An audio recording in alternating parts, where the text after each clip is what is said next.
It's an act of great solidarity, turning up in Moscow just days after Vladimir Putin was indicted for war crimes. And it's an emphatic rejection of that rules-based order that both leaders portray as a Western construct. I think what really makes this visit very significant, it is really right after a year that Russia's invasion towards Ukraine. And obviously Russia is seeking for greater endorsement from Beijing, greater support from Beijing, that as if Xi's visit would be equivalent, that Beijing accept this invasion in full. However, I think Beijing treats this very differently. Beijing considers this visit, firstly, it is really to stabilize the bilateral relationship, continue to offer political and diplomatic support on Russia at the international stage. In the best Cold War traditions, the leaders wrote articles for publication at the start of the summit. President Putin's in the People's Daily insisted the crisis in Ukraine was provoked and is being diligently fueled by the West, and implied they wanted to do the same in the Asia-Pacific. President Xi's article was more of a bromide on the importance of good relations and the need for a rational and results-orientated dialogue on Ukraine.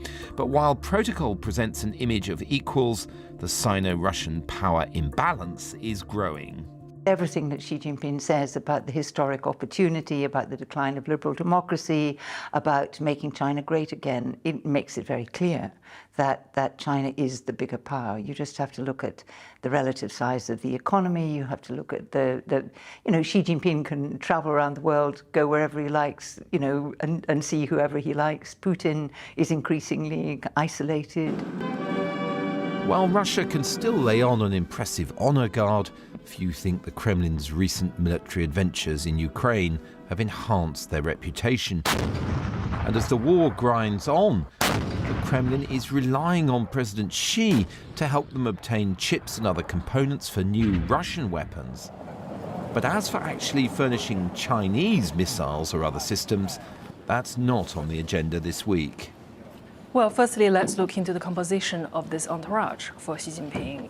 So far, what we have received, the public information, is that Xi Jinping is accompanied by his two top diplomats, the Foreign Minister Qin Gang and Wang Yi, who is China's top diplomat, and also his chief of staff, which, compared with the previous visit that Xi Jinping conducted to Moscow, that also include central bank governors, also include senior staffs from People's Liberation Army.